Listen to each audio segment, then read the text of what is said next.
코로나가 한창일 때 우리는 이러한 질문을 스스로 했습니다. 회복될 수 있을까? 경제가 어려웠을 때 우리는 이런 질문을 했습니다. 우리 경제가 회복될 수 있을까?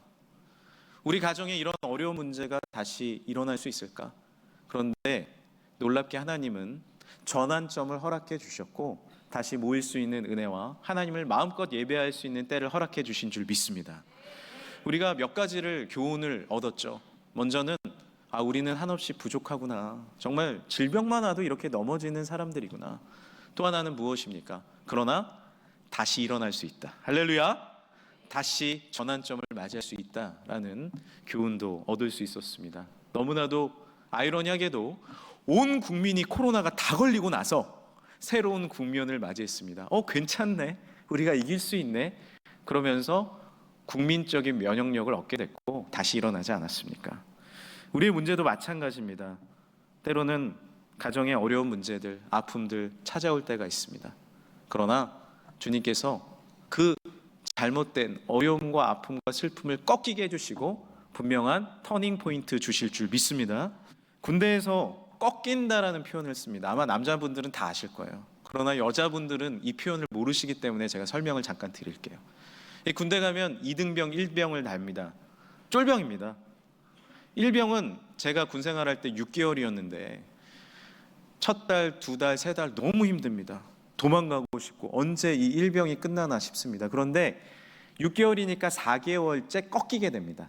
이해되시죠? 날짜가 딱 꺾이게 됩니다. 그때 이런 표현을 씁니다. 1병이 꺾였다. 놀랍게도 그때부터 1병이 빨리 지나가요. 상병이 꺾이는 건 더 놀랍습니다. 상병은 8개월이거든요. 5개월 딱 들어가는 순간 뭐라고 얘기하냐면 군생활 꺾였다. 그렇게 얘기합니다. 그러면 그 힘들었던 군생활이 그 한마디를 던짐을 통하여서 바람과 같이 빨리 지나갑니다. 참 놀라운 경험을 제가 했던 기억이 납니다. 우리의 삶에도 전환점이 필요합니다. 그런데 그 전환점은요, 모든 문제가 해결됐다라는 뜻이 절대 아니에요. 꺾였다라는 뜻이에요. 우리의 이 어려움이, 아픔이 꺾일 때가 분명히 옵니다. 이 터널을 지나갈 때도 이 어두움이 언제 끝나나, 우리의 이 인생의 터널이 언제 끝나나 라고 생각할지 모르지만 중간쯤 지나가면 저 끝에 빛이 보입니다. 그러면 꺾인 거예요. 그 빛을 보면서 희망을 찾기 시작합니다. 그때부터는 힘차게 나아갈 수 있는 거예요. 등산은 무엇인가요? 등산은 우리가 등산을 시작해서 산을 올라서 정상을 찍고 다시 내려오는 거, 이 전체 과정을 등산이라고 합니다. 그런데요, 신기한 건요, 등산이 힘들고 어렵지만 정상에 딱 올라가잖아요. 그때 야호 외치고 내려가는 길은 힘들어요? 안 힘들어요? 안 힘들어요. 물론 내려가는 일도 고된 일이거든요. 그런데 정상에서 무엇을 봤어요? 온 자연의 놀라운 위대함을 보고 내가 한숨 쉬고 전환점을 맞이하고 내려오니까 내려갈 힘을 얻게 되는 겁니다. 우리의 삶 힘들고 어려우십니까? 하나님께서 놀라운 터닝 포인트를 오늘 허락해 주실 줄 믿습니다. 이 놀라운 희망을 보는 순간에 우리는 전환점을 맞이하고 살아갈 힘을 얻게 되는 것이죠. 신앙 안에서 우리의 삶의 전환점은 어떻게 주어질 수 있을까요? 우리의 삶의 영적인 전환점은 다른 것이 아닙니다. 지금 이 시간에 주님 앞에 나와서 하나님을 만나는 것이 인생의 전환점이 될 줄 믿습니다. 놀라운 빛, 십자가의 빛을 바라보는 거예요. 내 인생에 힘들고 어렵지만 다시 한번 하나님의 말씀을 듣는 겁니다. 이 예배 시간을 통해서 우리는 희망을 발견하는 거예요. 마음의 진정한 희망을 얻었을 때 우리는 인생이 전환되기 시작됩니다. 할렐루야! 그것이 우리의 전환점입니다. 아버지들은 지치고 힘들어서 어떻게 하셨습니까? 우리 아버지들은 정말 힘들게 일하셨습니다. 욕먹고 힘들고 좌절하고 그렇게 돌아오셨어요. 그러나 문을 열고 한숨 쉬며 돌아오면 아이들이 또 안깁니다. 그때는 아이를 또 많이 낳잖아요. 안깁니다. 그러면은 다시 웃으면서 다음날 넥타이를 더 조여매고 아침에 출근하는 겁니다. 우리 한국교회 어려웠습니다. 그러나 힘들고 어려울 때 다시 모여서 하나님 앞에 예배드림으로 새로운 영적 전환을 맞이한 줄 믿습니다. 이 시대를 살아가는 우리들도 마찬가지입니다. 우리는 이 전환점, 터닝 포인트의 공간 가운데 와 있습니다. 바로 교회입니다. 예배 시간입니다. 이 놀라운 신앙의 정점에서 주님 앞에 할렐루야 아멘 외치시길 간절히 소망합니다. 주님 앞에 부르짖고 주님 앞에 기도하고 하나님을 바라보는 그 전환의 희망을 보는 것, 그것이 우리의 실제적인 문제를 해결하며 우리의 삶을 열어주는 터닝 포인트가 될 줄 믿습니다. 오늘 말씀 21절 22절 말씀을 우리 같이 한번 읽어볼까요? 시작. 여호와의 인자하심과 인생에게 행하신 기적으로 말미암아 그를 찬송할지로다. 감사제를 드리며 노래하여 그가 행하신 일을 선포할지로다. 아멘. 이스라엘 백성들은요, 감사절에 모일 때마다, 절기에 모일 때마다 이 말씀을 되뇌이고 선포했어요. 우리 인생에서 감사할지로다. 다시 하나님을 바라볼지로다. 그런데 한번 생각해 보세요. 절기에 모인 모든 가정들이 행복하고 즐거웠을까요? 우리도 지금 설날을 앞두고 있지만 이 설날을 앞두고 있는 모든 가정이 행복하고 기쁘고 다 응답받았습니까? 그렇지 않잖아요. 어려움 가운데 놓인 분들이 있습니다. 아픔 가운데 어떻게 헤어나갈지 모르는 어두움 막막함 가운데 있는 분들도 있습니다. 그런데 이스라엘 백성들은 어떻게 전환점을 맞이하는 거예요? 함께 다시 감사를 선포하고 믿음을 선포하고 다시 어떤 상황 가운데서도 우리를 붙잡아 주시는 하나님을 선포할 때 아픔의 문제가 산재되어 있을지 모르지만 주님을 선포함으로 그 삶 중심에 하나님의 빛이 임한 줄 믿습니다. 그것이 영적인 전환점이라는 거예요. 우리는 하나님 앞에 고통 가운데 부르짖음, 주님 앞에 아뢰는 것만으로도 문제를 전환할 수 있습니다. 오늘 말씀 19절 말씀이에요. 이에 그들이 그들의 고통 때문에 여호와께 부르짖음에 그가 그들의 고통에서 그들을 구원하시되. 고통 가운데 있지만 살아계시고 역사하신 하나님 앞에 내가 아뢰음을 통하여 부르짖음을 통하여 우리의 문제의 터닝 포인트를 얻게 될 줄 믿습니다. 사람은요, 나의 문제를 이야기하는 것만으로 문제가 해결될 때가 많이 있습니다. 우리가 상담을 받으러 가도요, 뭐 하는 거예요? 상담자에게 내 고민을 얘기하는 거예요. 아, 저 너무 힘듭니다. 우리 남편 때문에 아주 골치가 아픕니다. 뭐가 그렇게 골치 아파요? 아우, 저를 얼마나 못 살게 구는지 모르고요. 막 얘기하다가 근데 생각해 보니까 나도 잘못한 것 같네. 아이고 그러네. 혼자 얘기하다가 감사합니다 이러고 나오는 게 상담이에요. 내 얘기, 답답한 얘기를 누구에게 토로하면서 문제가 해결될 때가 많다는 거죠. 청소년들의 진짜 문제는 뭡니까? 얘기를 안 한다는 거예요. 이 청소년 시기가 되면 이게 호르몬의 변화를 통해서 대화의 문을 딱 단절하잖아요. 그런데 청소년들은 여러 문제를 가지고 있습니다. 야기가 됩니다. 몸의 문제, 정신적인 문제, 관계의 문제, 또 살아가다 보면 학폭도 당할 수 있고 연루될 때도 있어요. 근데 문제는 뭐예요? 말을 안 해. 말을 하면 뭔가 해결될 텐데 말을 안 해. 그러니까 문제가 그 안에서 곪기 시작합니다. 그래서 제가 부모님들과 우리 조부모님들에게 추천드리는 것은 무엇이냐면, 초등학교 때 한창 말 수다 떨 때 있잖아요. 막 엄마 아빠 막 이러고 저러고 할머니 할아버지 그럴 때 들어주셔야 돼요. 내가 바쁘다고 야 알았어 됐어 그만 하잖아요. 아이들이 말을 하다가 자꾸 멈춥니다. 내 속에 있는 것을 지금 막 얘기하고 싶을 텐데 멈추게 합니다. 그러면 어떻게 되냐면 청소년 시기에 문을 완전히 닫아버려요. 그러나 그때 대화의 통로를 계속 열어두고 수다쟁이 같지만 얘기를 들어주고 같이 이야기를 하잖아요. 그러면 청소년 시기에 자신의 말문이 막혀도 부모님의 대화는 열려있기 때문에 이야기할 수 있게 됩니다. 여러분 꼭 기억하십시오. 대화의 문을 절대 차단하시면 안 됩니다. 우리 하나님께도 마찬가지입니다. 우리가 영적 싸움 때문에 지치셨습니까? 우리의 삶 가운데 여러 가지 문제로 전환점이 보이지 않습니까? 터닝 포인트는 무엇인가요? 주께 아뢰는 것입니다. 할렐루야. 진심으로 아뢰는 것이에요. 이 예배 시간에 나와서 나의 마음을 토로하는 것입니다. 그것이 우리의 삶의 놀라운 전환점이 될 줄 믿습니다. 그 자체가 놀라운 희망과 능력과 은혜라는 거죠. 하물며 하나님은 창조주 하나님이신 줄 믿습니다. 할렐루야. 모든 천지를 창조하시고 생사복을 주관하시며 능력과 은혜를 주신 하나님 앞에 내가 아뢰고 있는데 어찌 문제가 해결되지 않겠습니까? 이스라엘 백성들은 늘 비슷한 패턴을 반복했어요.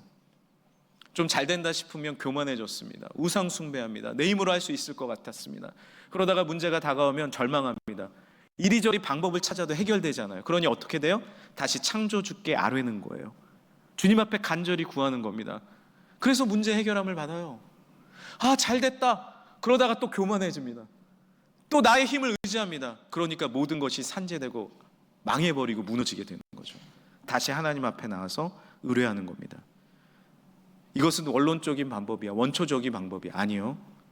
이 방법이 우리의 삶을 열어가는 능력의 방법이 될 줄 믿습니다. 기도로 전환해야 됩니다. 한번 따라합시다. 기도로 전환하라. 저는 어렸을 때부터 부모님의 작정 기도를 많이 보면서 자랐습니다. 교회, 가정에 여러 가지 문제로 힘이 들고 어려울 때 부모님은 늘 기도를 작정하셨습니다. 3일 금식, 아침 금식, 5일 금식, 그리고 하나님 앞에 시간을 정해놓고 작정 기도하셨습니다. 그런데 제가 경험한 것은 무엇인지 아십니까? 작정하며 기도하는 그 순간에 우리의 가정과 교회와 여러 가지 문제들이 전환을 일으켰다는 거예요. 기도는요, 실제적인 능력이 됩니다. 할렐루야! 여러분, 기도하는 것이 어디 그냥 다른 차원 얘기인 것 같습니까? 아니에요. 우리 삶에 막막할 때, 힘들 때 기도의 길을 선택하시길 바랍니다. 그것이 우리 삶의 놀라운 터닝 포인트가 될 줄 믿습니다. 다시 주님 앞에 아뢰는 것만으로도, 아버지 앞에 단순히 아뢰 드리는 것만으로도 창조주가 들으셔서 그 기도에 응답하시며 놀라운 전환을 우리 삶에 허락해 주실 줄 믿습니다. 여러분, 황소개구리 알고 계십니까? 이 황소개구리가 우리나라에 들어와가지고 막 자연 생태계가 파괴된 적이 있었습니다. 그래서 처음엔 어떻게 했냐면은 개구리의 천적을 풀었어요. 그런데 황소개구리는요, 그 천적을 잡아먹는 거예요. 놀랍지 않습니까?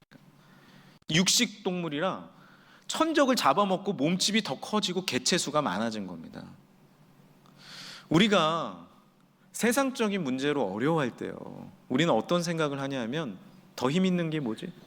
더 세상적으로 이기는 방법이 뭐지? 세상적인 천적을 막 풀고 우리가 이기려고 합니다. 그런데 사탄은요, 점점 힘이 강성해질 뿐이에요. 세상을 먹어버립니다. 그리고 더 힘이 세집니다. 어떻게 황소개구리를 잡았을까요?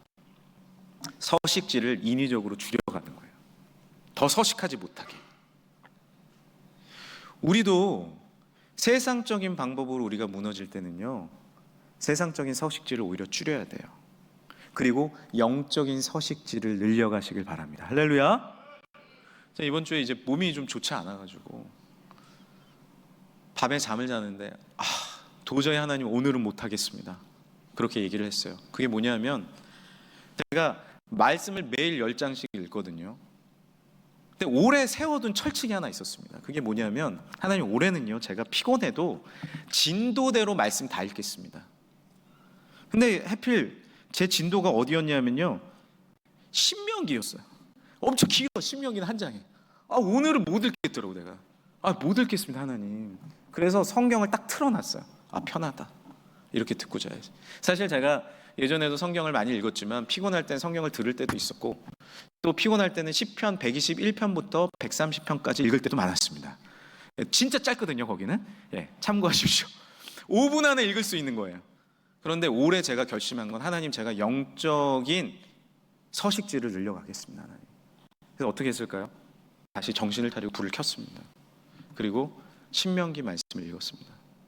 얼마나 꿀송이와 같이 단지, 힘들고 어렵지만 내 영적인 서식지를 늘려갈 때 그 모든 것을 이겨나갈 수 있는 힘을 얻는 것을 다시 경험하게 됐습니다. 여러분, 더 주님 앞에 부르짖으십시오. 할렐루야. 목소리가 나오지 않아도 부르짖으십시오. 내가 힘이 들고 어렵더라도 주의 말씀 가운데 나오십시오. 영적인 능력이 참된 전환점이 될 줄 믿습니다. 그것이 능력이며 우리를 회복하는 놀라운 축복이 된다라는 것이죠. 이제 우리는 다시 기도에 집중해야 됩니다. 2025년 다시 예배에 집중해야 됩니다. 하나님의 말씀 가운데, 전도 가운데 집중할 때 우리의 삶에 놀라운 터닝 포인트가 주어질 줄 믿습니다. 우리가 오해하는 것 중에 하나가 무엇이냐면, 나는 한 번에 여러 가지를 할 수 있어 라는 오해입니다. 멀티태스킹이 돼 라는 오해예요. 나는 핸드폰을 보면서도 운전할 수 있어. 여러분, 엄청나게 위험한 일입니다. 심지어 전화하면서 운전하는 것도요, 우리의 집중력을 40% 뺏어간다고 합니다. 그러면서 사고가 얼마나 많이 일어나는지 몰라요. 한 연구에 따르면 우리는요, 하나에만 집중하도록 구조가 짜여 있다는 거예요. 그렇게 하나님이 창조하셨어요. 근데 우리는 난 음악을 들으면서도 설교 준비할 수 있어. 나는 음악을 준비하면서도 공부할 수 있어. 나는 이거 하면서 저거 할 수 있어 라고 생각을 합니다. 그러나 그것은 사실 집중력이 여기저기 흩어지는 일입니다. 말씀 읽을 때 말씀 읽고, 예배할 때 예배에 집중하시길 바랍니다. 올 한 해는 다른 것보다 하나님께 집중하시는 한 해가 될 줄 믿습니다. 그때 우리의 삶에 놀라운 전환점을 맞이하는 거예요. 그것이 전환입니다. 그것이 능력입니다. 그것이 영적인 힘입니다. 제가 교회에서도 업무를 하면서 설교 준비하는 건 거의 불가능해요.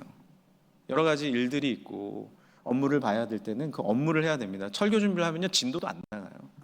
하루는 그렇게 이제 업무 보고 있는데 셋째 딸한테 전화가 온 겁니다. 여보세요? 하고 전화 받았습니다. 그래서 아빠 잘 지내셨어요? 뭐 해요? 그러는 거예요. 그래서 제가 아빠 뭐 교회 일 좀 하고 있지, 그렇게 얘기를 했습니다. 그래서 저도 물어봤습니다. 그래, 딸은 뭐 해? 라고 했는데 놀라운 답변을 하는 거예요. 저는 아빠와 전화하고 있는데요?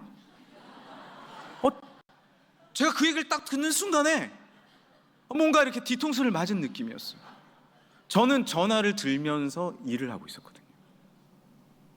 그런데 얘는 올곧이 저의 전화에 집중하고 있었어요. 그리고 잠깐 일을 내려놨습니다. 그래, 아빠도 전화하고 있어. 전화 통화를 하고 끊었는데 저의 삶에 영적인 큰 인사이트가 왔어요. 나는 지금 뭘 하고 있지? 하나님 앞에 기도한다고 하면서 나는 지금 뭘 하고 있지? 하나님만 바라보고 주께 맡긴다고 하면서 나는 왜 걱정을 하고 있지? 이 시간 우리는 하나님 앞에 예배하고 있습니다. 여러분, 뭐 하고 계세요? 예배하고 있죠? 아니요. 정말 마음 중심으로 하나님만 바라보고 계시나요?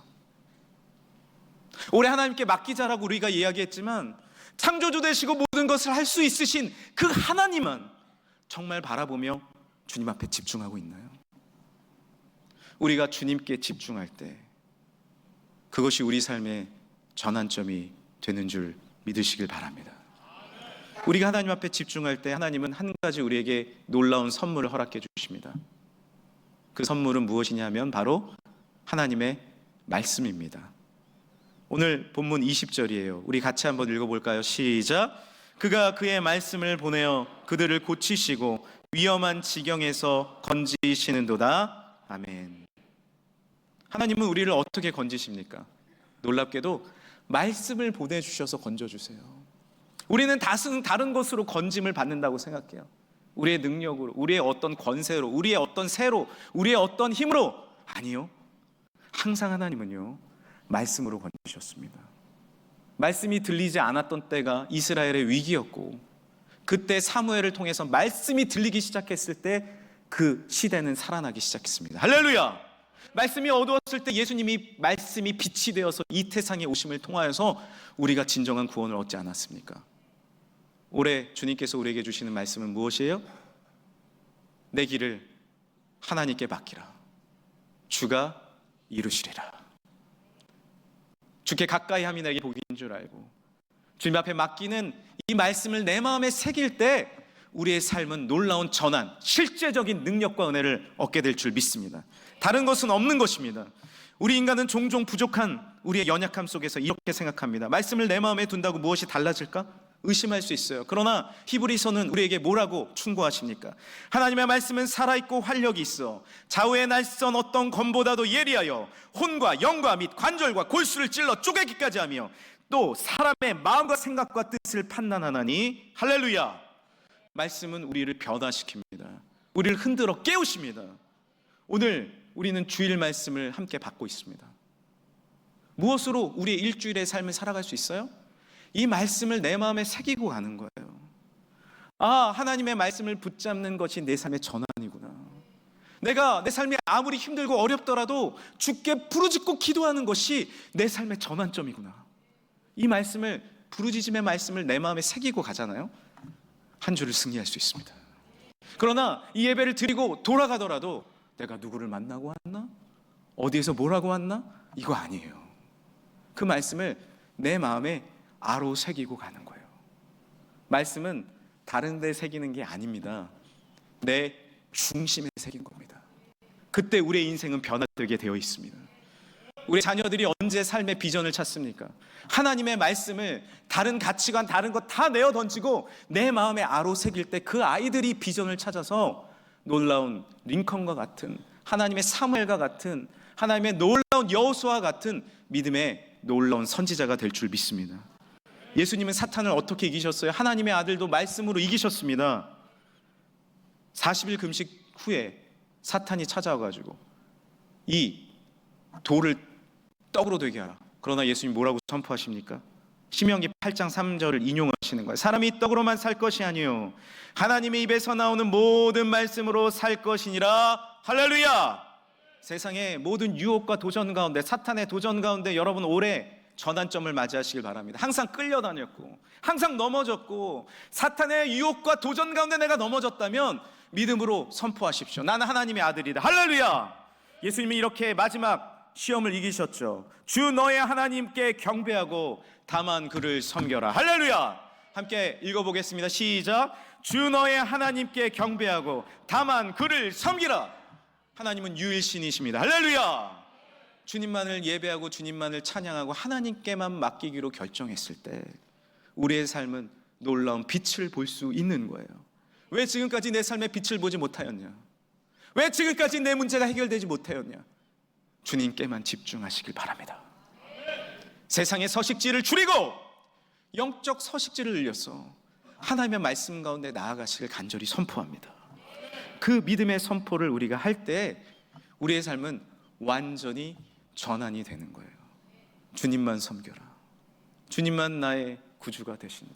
좌로나 우로나 치우치지 말고 이율법책을 내 입에서 떠나지 말게 하여 주야로 그것을 묵상하여 그 가운데 기록한 대로 지켜 행하라. 그리하면 내 길이 평탄하게 될 것이라. 내가 형통하리라. 강하고 담대하라. 두려워하지 말아라.